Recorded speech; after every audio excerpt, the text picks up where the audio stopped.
Crazy.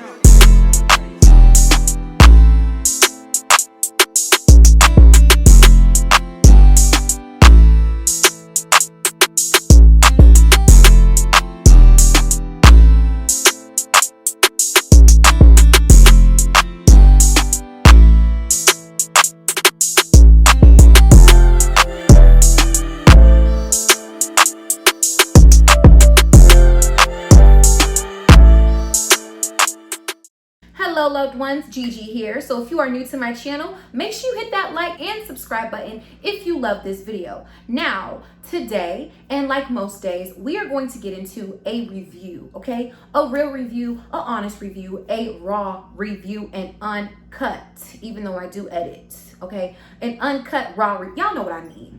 My channel is pretty much a channel to prepare you for literally any trip, any excursion, any experience, any food, restaurant, job, okay?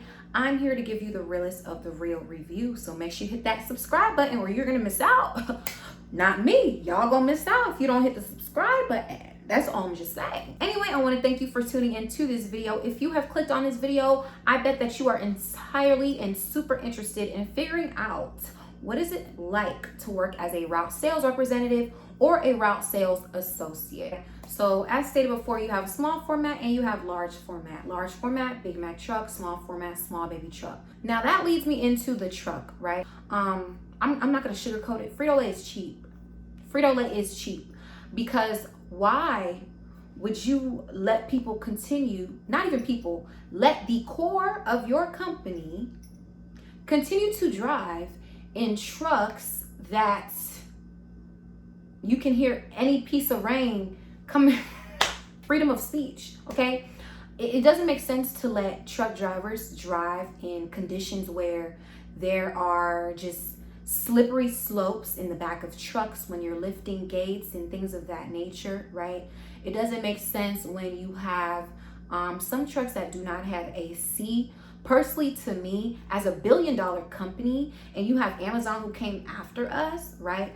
Like if Amazon can really keep up with their trucks, their vans, etc., we as a business, Fortune 50 company that has been here for forever, we as a Fortune 50 company should most definitely be keeping up as well. We should be way ahead of them, right? So for me, it's important that RSRs, RSAs get really good trucks. So if you are someone who's trying to become an RSR, RSA, make sure you ask about the trucks. Ask, hey, like, how are the conditions of the trucks? What kind of trucks do you guys have at your facility? Because every facility is different. I know for a fact that in Miami, the Miami facility, DC distribution center, our trucks are not on point, right? Our trucks, a lot of them break down easy, quick. It's like, say for instance, you're a large format truck driver, large format RSA trying to become an RSR. You are literally dealing with the fact that, wow, your big behind truck just broke down. You cannot go deliver to your next Walmart or your last stop of a super Target. Now you are left with product in the back of your truck. You are left in the middle of the street. Now you have to call hotline and your manager, figure out what to do. And yeah, you're gonna end up just waiting for long hours simply because of a small issue. Personally, in my opinion, a small issue that could have been fixed by the company corporation itself. So for me, it's a big thing for just any company in general to make sure that the conditions that you have your workers in is always on point if you expect the best work out of them. Okay, and I want to reiterate that again in different terms. If you expect amazing sales numbers, if you expect chips to be on point and stores to not call and people to just be happy anytime they leave their job in the afternoon, you want to make sure the conditions are on point, okay? So like I said, guys, make sure that you are asking these questions. What will my truck be like? Am I going to have AC? If you are someone who doesn't care about AC, or you don't mind just breaking down every once in a while, like, okay, there should be mechanics at every facility, but typically these mechanics, sometimes they can only do so much because they have so much on their hands, or oftentimes they're barely in the actual shop. So it's kind of like, you got to deal with what you got to deal with. And that's kind of like the hard knock life part that I don't like, because the job itself is already challenging. So why make it more challenging by not updating trucks? Yes, it's expensive, but RSRs, you guys are the one making us money. You guys are the one making Frito Lay the money. You guys are the one putting money in your pockets and the pockets of the head honchos. So why not fix from the ground up? Make sure people are not breaking their legs. Yes, there has been a lot of incidents where people have died due to crashes. Some have been because of, their hindsight, not following rules, but other things have been due to simple, fixtures that the company could have made, like having rubber backing on the back of trucks so people don't slip, right? Having signs on trucks, having AC and not open windows. You know what I mean? Certain things that just can be fixed. I'm sure this issue probably pretty much stems from places like Edmonds. I think I'm saying that right. I don't know. UPS. I don't know what other places may have the same issue. I'm just making a guess, but it's not right. It's not right. And if y'all agree with me, drop a comment. I told y'all I was gonna get real. I told y'all I was going to get real. Like, I'm not leaving nothing out. Now let's get into the talk of your handheld, right? The handheld itself is pretty much what all RSAs and RSRs use. It's been a long time coming. I feel like Frito Lay itself needs to update this system and make it just all in one into an iPhone, and just have people clock in through their iPhones, check into stores through their iPhones, invoices through their iPhones. But I guess it's something that they're working on. Who knows? We'll see what happens. But currently right now, majority of these DCs facilities, majority of RSRs, RSA, especially here in Miami, they work through a handheld. It's like this bulky handheld thing. If you guys have ever seen the UPS sign, like a UPS handheld, it's pretty much the same thing. It's kind of like a blueberry. I said blueberry. It's kind of like a BlackBerry system with all the mini dots and letters, whatever, numbers, things like that. So you have the handheld. That's what you pretty much clock into in the morning when you get to the DC. You do like a pre-trip check, meaning when you get to the DC, you clock into your handheld, you go outside, you check your truck to make sure everything's right, there's no scratches, everything's cute, whatever, right? It's at least drivable, which is really all they care about. You check yes on your handheld. That's really where you do it, right? The handheld is pretty much your best friend throughout this entire job. Why? Because if you lose it, you don't know what your hours were, right? It keeps track of all your hours. It keeps track of all your sales numbers, right? Each and every week, it's pretty much like I said before, right? Like just like Mr. Lay, who started the company, Frito Lay. It's pretty much like a system to track how are you doing with sales, right? But depending on each and every store that you have, it shows you which items are selling better than the rest, which items are going to be on sale each week, so you can prepare to order for them, right? This handheld is also where you're going to actually order your products, right? And like I said, you can also keep track of stores that you probably missed, stops that you need to go ahead of, and even it has addresses inside of the handheld. So just in case, you don't know where you're going and you need to use your cell phone, you just type in the address that you see on the handheld and keep it moving. And this same handheld, you pretty much charge it each and every day. At the end of the day, you put it on the charger. And the handheld itself has all the invoices that you need at the end of the day. So you can print out any little invoice, any check number. You can literally track down any little thing.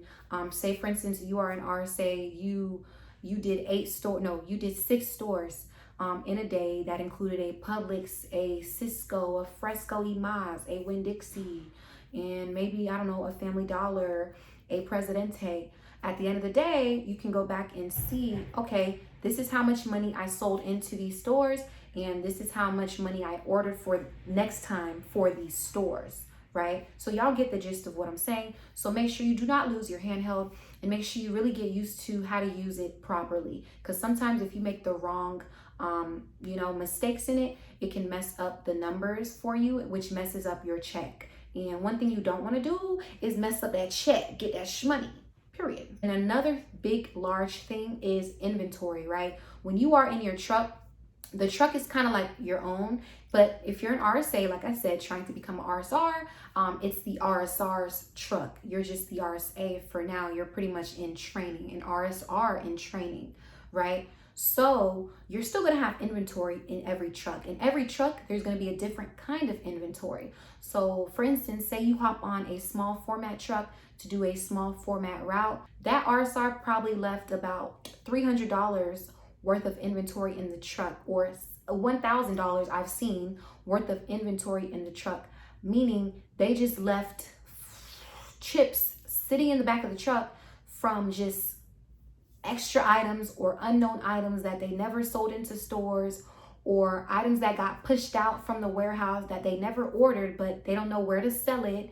It's just, it can get messy. So it's important that as an RSR or RSA, you know, work together, or at least work on your own hard to actually diminish the inventory, because it's kind of like you have your own business and that's the storage room. Okay, you don't want the storage room to be crazy packed, because if it's crazy packed, those chips are going to stale out. That's going to come out of your paycheck, and you don't want that. So now we're going to get into store experiences. Okay, this is one large major component, major key, as DJ Khaled would say, major key. So every store has a different system. So a lot of people, they think right when they get into this job, all they're gonna do is they're gonna have a route they're in charge of, and, you know, go to each store, stop and throw chips and bye. No, that's why you have your handheld, because guess what? At each and every store, right? Say for instance, you have 5 stores in a day. Your first store ever is a Publix. My first store when I started training, it was a Publix, right? So I went into my Publix around 6 a.m., right? Around 6 a.m., right? And the back door pretty much had this system where you pretty much plug your handheld in to their computer. You wait for it to load up. You type your name in to check in, say which company you're with, Frito Lay, because they have so many companies delivering, right? They have Coca-Cola, etc., right? So then you wait for the system to upload. You wait for the backdoor receiver, the person who actually checks the product to make sure it's accurate and correct. Whatever you're bringing into the store is not just random stuff, right? You wait for them, and then finally when they get to you, you have to print out a sheet with everything that you have in your truck and everything you're delivering. And then you have to open each box, right? That's just for Publix, the Publix that I was at. You have to open each box, right? Count the material pretty quickly, close the box, do the same until you get to the last box, close it up, put it back on your cart, okay? Like on most trucks, you have this hand truck, but sometimes a lot of people, they leave big carts in the back of the store, so you can just use the cart to load boxes from your truck to the cart, bring the cart inside the store, right? So that's mainly for supermarkets, superstores, right? For small format, okay? So you bring all that into the store, you finally check it all in, you print out a paper, they give you a paper, and you finally get to have your paperwork for that day for that Publix. Then you go into the store, you actually put up your chips, everything that you had from the previous order, right? And then when you finish putting it up, you do something called popping and lacing. We're going to talk about that later.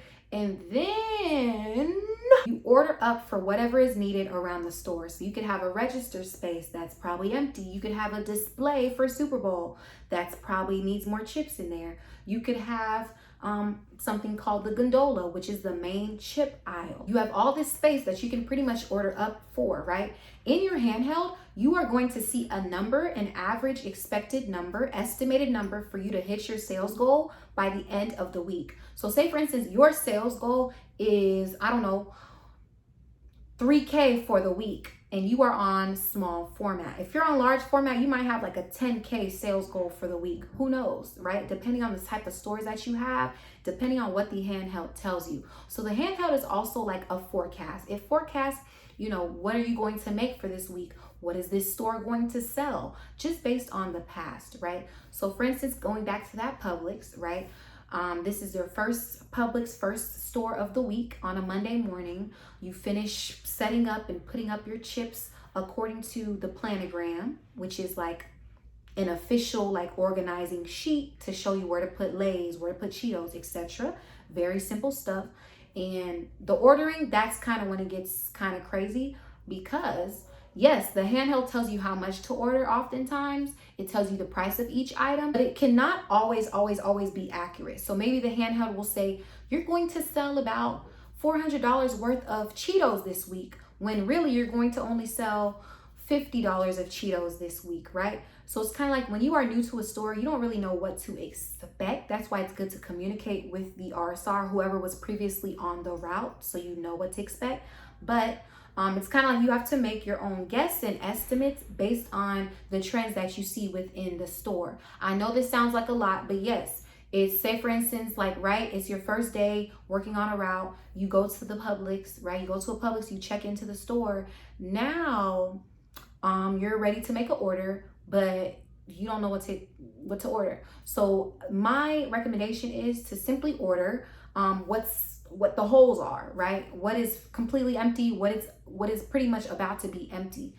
Just as you start to see what sells the best. Maybe Cheetos Puff sells better than Cheetos Crunchy. Maybe Lay's Barbecue sells better than Lay's Sour Cream and Onion. So it's kind of like you have to really be smart about it, you know. Use your common sense. Literally, some people get confused when it comes to ordering, but you really just have to do the best you can, right? There's no such thing as perfection. Each and every store has a different system that they do when you are checking in. Some stores will make you and want you to stand outside until they are ready for you to come in, because they want to check in one person at a time, which is so annoying. Like, what? And sometimes it can be so hot outside, like you literally have to, like I said, you really have to be patient and just you really just gotta breathe. You can really get frustrated with the way that these stores function, right? You can have some stores with backdoor receivers that are just completely rude. They don't even say hello to you. I had a backdoor receiver who was a man. Anytime I would come into the store, right, I would wait for like the Coca-Cola man to check his stuff in, the meat man with all the meats and stuff from Cisco, whatever the company's name is. He would say hello to them, he would greet them, but with me, he wouldn't say nothing, like nothing. So it was kind of like, for me, like a slap in the face, because you're not treating me with no type of respect. Maybe because I'm a female, I don't understand. And in Miami, right, you have, this is pretty much a nation of people who, like, half of these people out here don't even know how to speak English. So you kind of have to like navigate through that. It's very challenging. A lot of them can be racist, rude, racist. Again, I'm gonna say that 30 times, racist. I'm gonna shout out to Hialeah. Yes, Hialeah is very racist oftentimes, and they don't know how to drive. I said it in my last video. Do not come for me. Don't come for me, because that's the truth. Okay. Anyways, that was just my experience, right? So you have all these people, all these backdoor receivers who just, some of them don't care. Some of them are so nice. They will literally wish you a happy birthday, remember your birthday. They will literally ask you if you want to go take a trip with them, or like, some of them are nice. And on top of backdoor receivers, those are the people who check you in. You got store managers. So you want to always make and have good face, you know, good relationship with your store managers. Say hello, because those store managers are the ones who are going to give you more space in the stores. As mentioned before, this job is kind of like your own business. So the goal of it is to just sell more and more to make a higher paycheck, right? The paycheck ranges from percentages. So if you hit 100% of your sales goal, you're going to get 100% plus and plus more of your paycheck, right? You're going to get bonuses, things of that nature. So there's a lot of room for money, making money within the brand, within the company. You just got to be very dedicated, because guess what? It is sales. Whenever it's sales, you can always make more and more money than you even expected. So whenever you go to any store, do not expect perfection. Now, I did mention a special term before. It's called popping and lacing. And what is that? That's pretty much when you make chips look pretty. So a lot of other companies don't even do this. A lot of other snack beverage companies don't do this. And why do we do it? My boss used to always say, eye appeal is buy appeal. So when people see something that looks nice, they want to buy it. Just like if they see a Rolls Royce or a Tesla. I'm obsessed with Tesla and it looks so nice. Yes, I want to get me a Tesla eventually. So it's pretty much like the same thing. It's your business. It's the product that you are selling, chips, right? So instead of making chips and leaving chips looking all wrinkly and facing left, right, down, low, whatever, popping and lacing is pretty much popping the bag up. I have this bag here. No, I'm not rich. Okay, don't do me. Yes, I love Gucci, but I'm not rich. That don't mean I'm rich. Anyways, don't come for me. So imagine this is the chip bag. Imagine the chip bag is like this, right? You are popping it and lacing it. That way it looks straight and presentable for the customer that is walking down the aisle and seeing that, oh, wow, I see the Lays right here. I see the Tostitos. I see the, ooh, right? Like, especially me, I'm the type of shopper, like, if something looks messy, I'm not going to even want to go near it because I'm going to automatically think in my head, dang, like, this store does not keep their stuff organized. That's so weird, right? That's just me. So it does make a difference with a lot of, especially impulse buyers, people who just buy off of impulse. Most people who shop with Frito Lay, they buy off of impulse. Now, just a side note, on top of popping and lacing, you also want to rotate your bags and relocate your bags. Meaning, say for instance, you realize that inside of the store, wow, my main section sells more hot items, or my main gondola section, the regular chip section inside of the entire store, is selling more Cheetos versus the front of the store is selling less Cheetos, and a lot of those bags are getting older. What you want to do is bring those older dates, right, to the front of your section that's selling more, if that makes sense. So say for instance, you have a bag of barbecue Lays that are dated for November 5th, 2021, and then you have a bag of barbecue Lays that are dated for August 5th, 2021. You want to, of course, put August 5th, 2021 in front of November. That way that bag sells quicker, earlier, right? Period. That way you don't have to see your bags stale out, because guess what? When your bags stale out at the end of the week or at the end of the day, you have to actually look at the dates, realize, oh shoot, it's August 5th, OMG, I didn't sell that bag. Now I have to scan it with my handheld, bring it to the back room, do whatever their procedure is, and pretty much it gets removed from my check. You don't want that. You don't want that, because it's kind of like it's pretty much like you have a weekly stale goal. So you cannot exceed, I think it was like $160 per week of stale chips, meaning you just need to try your hardest to not stale out bags, period. Because the more you stale out bags, the more your manager is going to talk to you about it, and the more you are going to realize that, dang, like, I'm doing horrible with my sales numbers, my checks is not popping right now. And it's because you're not taking care and you're not rotating the bags how they should be rotated. So when you jump into this job, do it. Just do it. Just do it. Yes, it takes extra time. And that's why during training, you got to move fast. You got to get faster, faster, faster. That's why they say faster, better, stronger. They want you to become faster, better, stronger. That's literally, I think, the 3 main pillars of Frito Lay, if I'm not mistaken. So literally, yeah, that's really what it is. You got to just move faster. That way you're not feeling like, oh my God, I'm wasting so much time. I got to hate it here. Oh my God, oh my God, oh my God. Okay? Do not be afraid to ask in-depth questions. So I want to know, like, here's an example. So I want to know in terms of pay, I heard somewhere that the pay can vary based on the years you've been at Frito Lay, or based on how much you sell. So can you paint a picture of the average RSR or RSA and how much they get paid and what it looks like to work at your best to get paid, right? That was a whole long spiel, but y'all get the gist. Like, ask questions, because for me, I feel like I failed to ask questions. I failed to do my research, and that's exactly why I'm making this video. That way y'all are not just jumping into something that you do not know nothing about, because that can be the worst feeling ever. I'm going to make a separate video on me personally, like my full-blown experience of becoming a district sales leader, and the fact that I was just not ready, and the fact that everything was just so sugar-coated from the beginning to the point where I'm now making this video, because I feel like it's very important. I feel like nobody should enter into any type of workforce not knowing the main components of what they're going to be responsible for. And I was at the point where I had no idea what I was getting myself into. So make sure you guys subscribe for more, because yes, I'm gonna go more in depth, okay? And make sure you comment as well and let me know what more you wanna hear about, whether it's about Frito Lay, whether it's about a place to go to, any reviews on certain things, because guess what? I'm willing to travel, I'm willing to go places. Right now, I am based in Miami, so hey, if you wanna see a review about a place in Miami, experience customer service in Miami, let me know. But remember, y'all, I have one video every single week coming for y'all, so do not miss it. Like, join the Thrive Society. And I'm just telling y'all that right now, okay? I'm just telling y'all that so you do not miss out, okay? I hope I answered everyone's questions. If you have been watching this video full out, thank you. I owe you so much. I love you so much because you are part of the Thrive Society. Thank y'all so much for tuning into the Thrive Guide, and I'll see y'all next time.